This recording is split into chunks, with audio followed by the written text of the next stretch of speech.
Seventh Collective family. My name is Vanessa Cruz.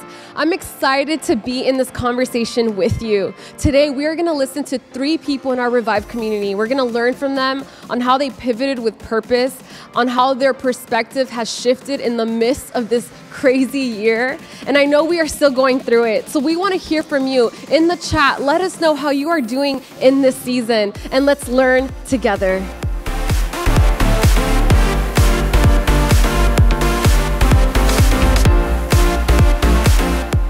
Hey, Seventh Collective. My name is Joseph Cruz, and I'm so excited that you're here with us and a part of this conversation that we're about to have. Here with me, I have 2 people that have been a part of the Revive community for a very long time, and we're going to jump right into this conversation, reflecting back on this year, 2020, and hopefully you guys can gain some great insight into what our life has looked like up to this point. So I just want to start it off. If you guys can just introduce yourselves and then just share a little bit about what this year has looked like so far for you. So Antonio, why don't you go and set it off? Yeah. Hi, my name is Antonio Reyes. I'm part of the pastoral team here at Revive. I'm a campus pastor. So this year obviously has been very interesting. My process kind of started in November before the quarantine. New changes happened, new opportunities came up, which actually pushed me to a place where I have to reevaluate many things in my life.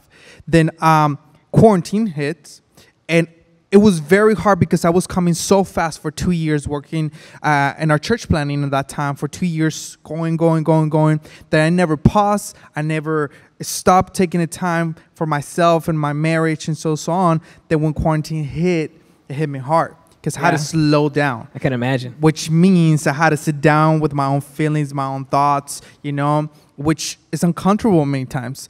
So I think that hit me, and that piece and that part of me, which also, I think my work became my identity. I was so invested in what I was doing that when that was removed in my life, I found myself trying to figure out who I was, looking for affirmation, looking for a sense of purpose and destiny in my life, which I found myself in this chaos, not really knowing where to go, no direction.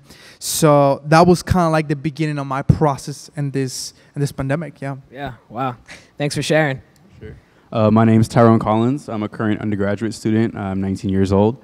I would say the start of 2020. Where do you go to college? Oh, I actually go to Cal Poly Pomona. I'm studying aerospace engineering. So awesome. Wow, it's pretty difficult, but it's cool. I've been in math and science most of my life. I went to math and science high school. I went to CAMS, which is in Cal State Cal State Dominguez Hills. Outside of that, though, 2020 I felt like was a pivotal moment in my life, specifically because I had actually created, I guess, a list of things that I wanted to accomplish, which was kind of different because, growing up, you just kind of do what you're told from your parents. They just lead you on the right path, and that's really all you have for guidance, as well as, the church, which I grew up in. So yeah, this year was more so defining things for myself as far as school and social life, as far as activities, working out, even cooking and stuff like that. So I got invested in some of those things, but as quarantine hit, it kind of derailed my plan, I guess. I wasn't really shocked. I was, not gonna lie, a little happy simply because school was becoming a little overwhelming. I was taking about 7 classes, which is a lot full-time, more than most of my friends. And so I had been on this streak of taking 7 or 8 classes continuously since I started school. I'm now in my 3rd year. And so I felt like I needed a break. And it was nice to get a place at home to study and, to adjust. However, I soon realized that my studying and my effort were kind of also derailed simply because I wasn't in class. I didn't have the environment, and studying such a rigorous topic, it's not really impossible, but you just need to put a lot of effort towards it. Just like if you want to be great at anything you do, you really need to put in the effort and dig into it. I found myself more easily getting distracted, more easily making excuses, simply just being like, no, I'd rather lay down, or I'd rather just push it off.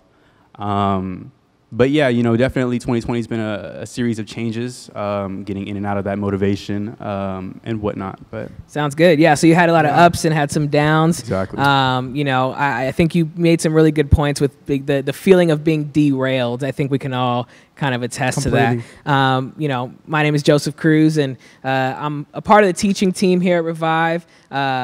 married. Been married for 2.5 years to Vanessa Cruz. And I'm also a creative entrepreneur. I work at Biola University as an academic advisor, so I can attest to the 7 and 8 classes being a lot to handle. So I can definitely imagine that. But again, you know, for me as a person who works full time, you know, creative entrepreneur, I, you know, have, you know, music and just launched a podcast and multiple different things.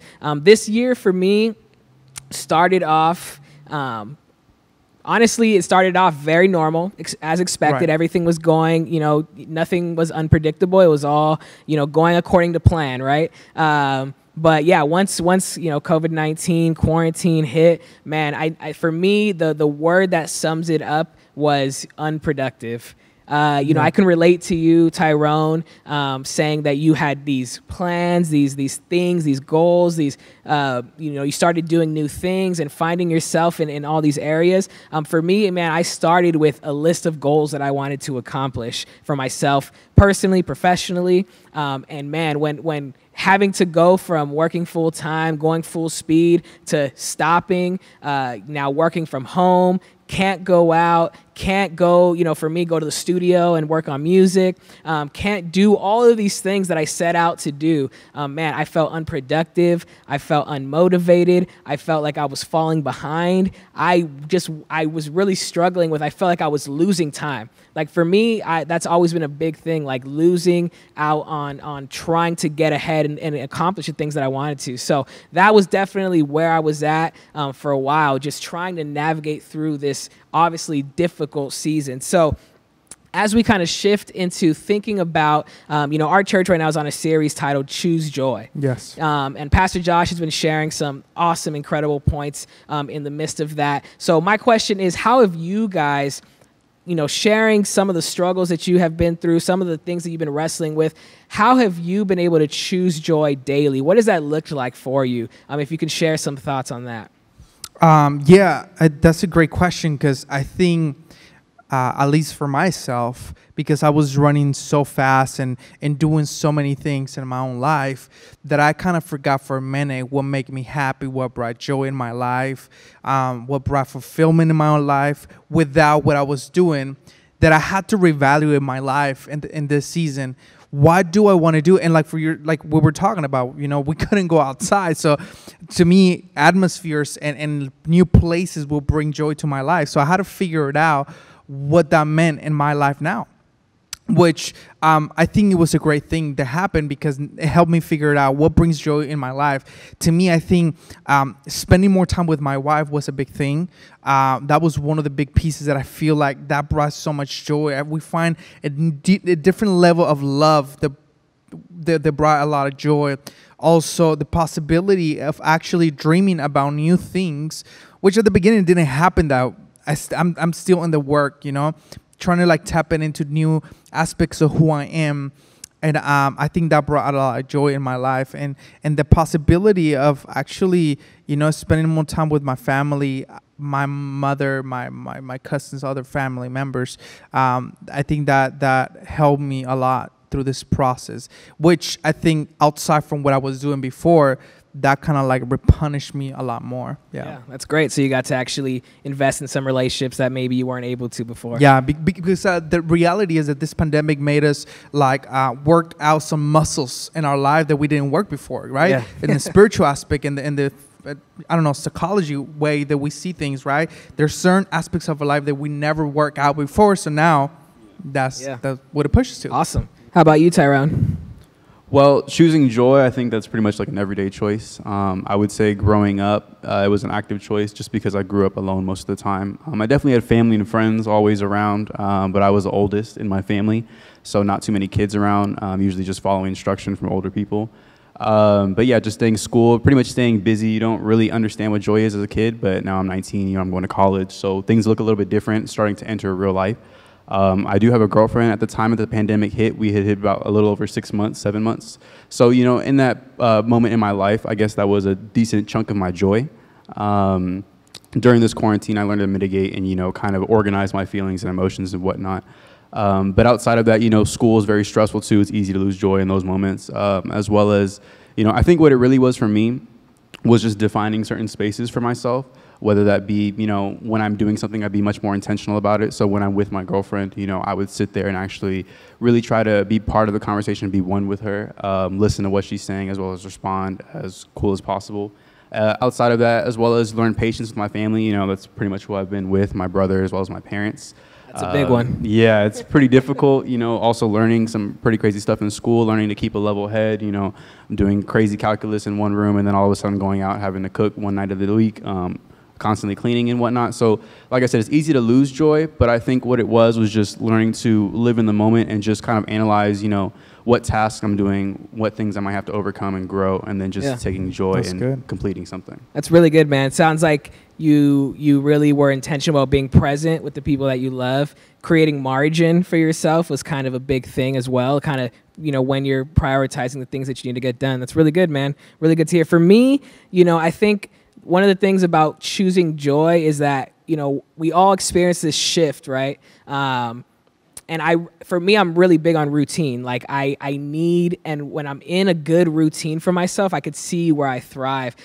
Obviously, jumping into quarantine, it was throwing all of that off. So, you know, I struggled in the beginning to find a routine. I remember that was my biggest thing for a couple months. So, finding joy for me was finding a new rhythm. And what I really started to actually experience in my relationship with God, I want to read this verse. 2 Corinthians 12:9 says, "But he said to me, my grace is sufficient for you, for my power is made perfect in weakness. Therefore, I will boast all the more gladly about my weakness so that Christ's power may rest on me." For me, that was one of the biggest things that where I was finding my joy was actually realizing that I felt that God was wanting to I felt like God was shining a light on my weakness in this season. I felt like God was saying, hey, all these things that you're trying to accomplish, you've been working and grinding and doing all these things. And what I want to actually do in this season is show you that you need to rely on me more. That in fact, that being okay with the fact that the areas of your life that you are weak in, that's good because I'm going to be strong in those areas and I'm going to shine. So I really learned that to choose joy was relying more in my relationship with God. I felt like this was a season where I felt God really doing that and showing that for me. So part of choosing joy, that's one part of it. But I think, you know, I kind of mentioned about feeling unproductive, maybe even unmotivated. Have you guys felt, maybe if you can relate to the feeling of being unmotivated, how did you find a way to kind of get back that motivation if you maybe experience a lack of motivation through this season? Yeah, I think for me, I'm still trying to figure it out, by the way. You know, I haven't really find out how to do it, but I think some things add up into my life. I start finding out some things that it was meaningful to my life. Being active physically, which is a big thing for me. Some way, somehow, either going for walks. Obviously, thank God they open the gym for us and they will open the parking lot, so that helps a lot. So that kind of gives me a sense of moving forward, you know, and that brought a little more joy in my life. Also, my spiritual disciplines really like grew in this season. You know, my devotion to scripture, my prayer life, that kind of like went back to the one-on-one that brought a lot of strength in my life, you know. So I think those two things, and the third one, I think it was still having voices of wisdom in my life. In other words, mentors in my life. They kind of helped me and speak new perspective into this season that I needed a lot. You know, I needed a lot of new perspective because I was so limited to my experience, my emotional experience at that point, that I needed wisdom and new perspective, and that was bringing other voices from the outside. Awesome. Yeah, I would say, so with unmotivation with me, it usually comes because I find a new place of comfort. I find a lot of comfort in being by myself.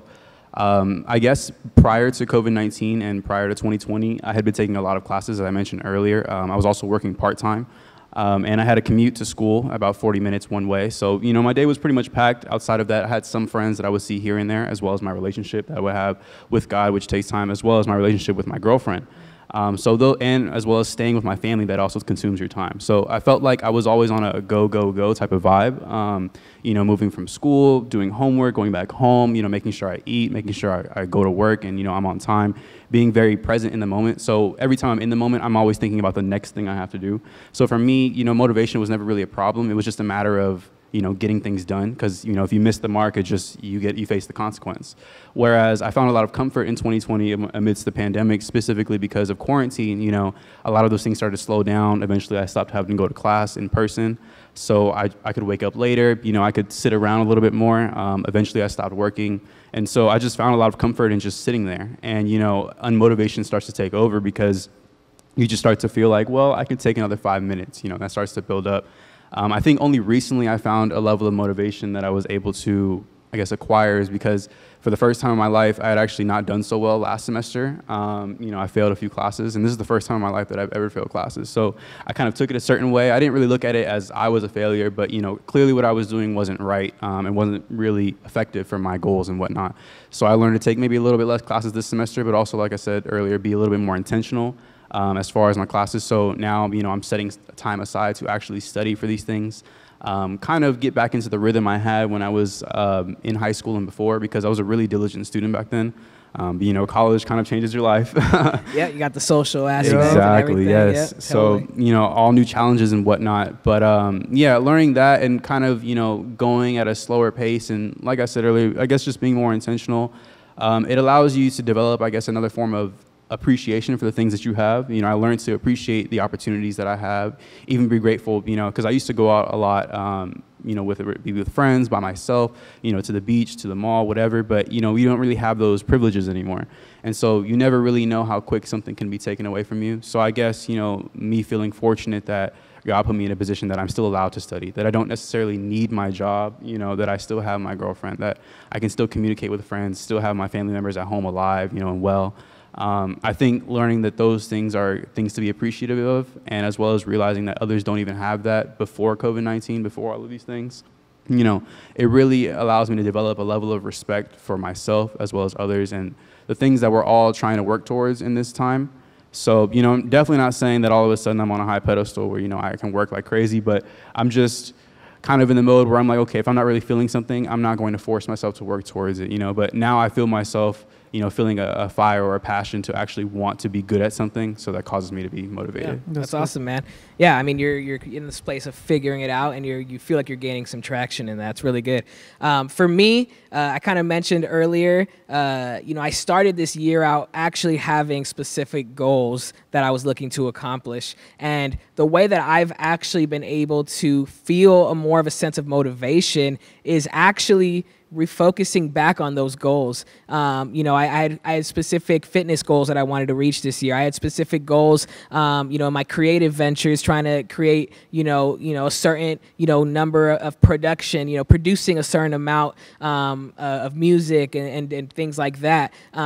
I had expectations for myself this year that I really wanted to meet specific goals. And what has actually helped me to be more motivated is reminding myself of those goals, refocusing, and still putting this kind of pressure on myself in the sense of that there's actually a chance that I can accomplish some of these things. I think we have felt that, oh, a lot has happened, things have changed. There's no way that we can reach any type of goals that we've set for ourselves, but I'm trying to fight through that, and that's where it's actually motivating me. I said, no, you know what? Just because this has happened, you know what? Thank God that, you know, we're here, we're healthy, and I believe that there's still a possibility of accomplishing some things this year. And so that's really actually where I found a lot of motivation. Yeah. So as we're getting towards the end of this conversation, what if you can share one thing that has been the most encouraging for you this year?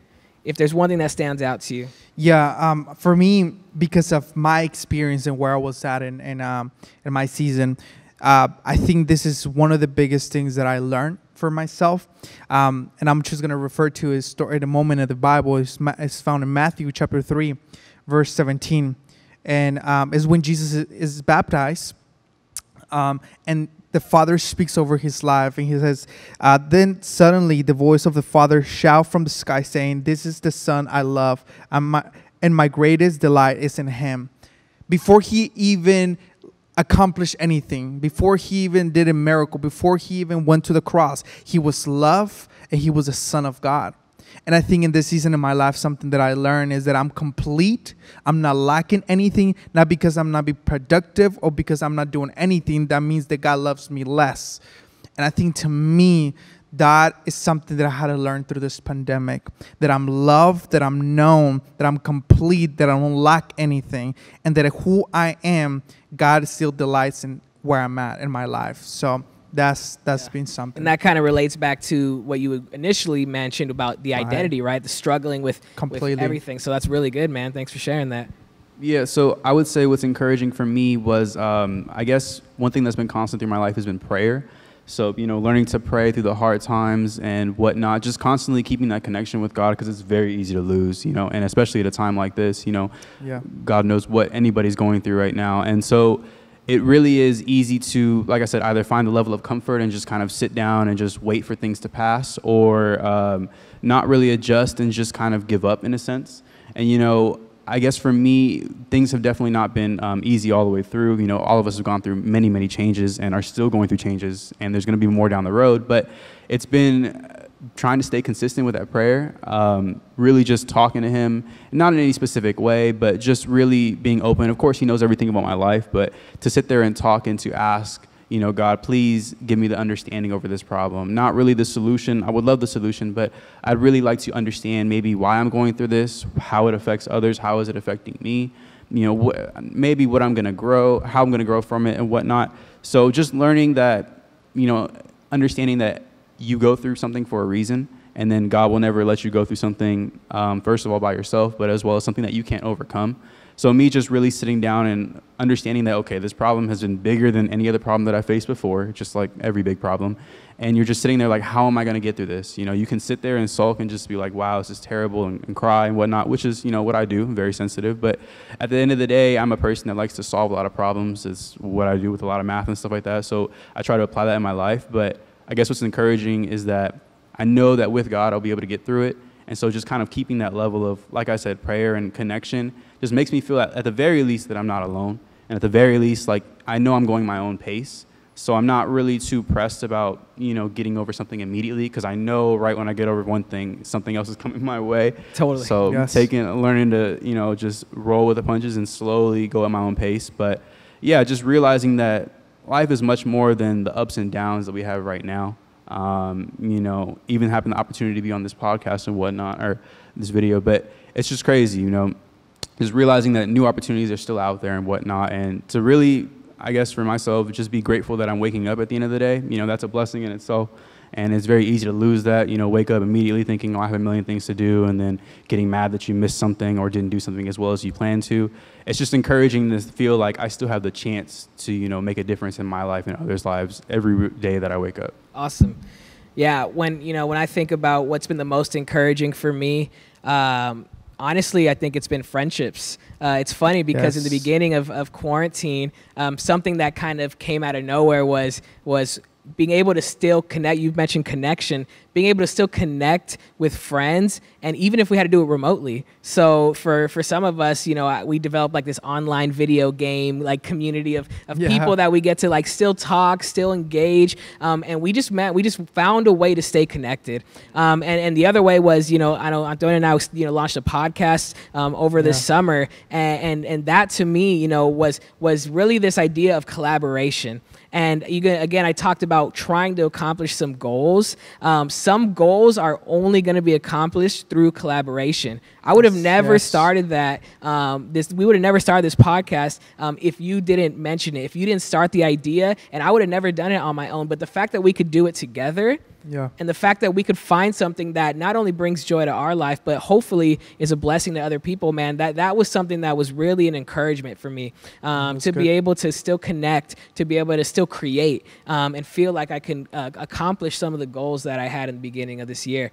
So, thank you guys so much for sharing your thoughts, sharing your life, sharing what 2020 has looked like up to this point. It's really, really encouraging. Oh, thank you. You guys are amazing. Yeah. Thank you for having me. Of course. And, as we close, I want to encourage you guys as well. This conversation is just something that we wanted to be able to share with you guys, being open and honest about what our life has looked like up to this point. But one thing I will say is do not let 2020 and this season end without finding ways to replenish your soul. And the way that I really firmly believe that we can all do that is through Scripture. So I want to end with Psalms 121.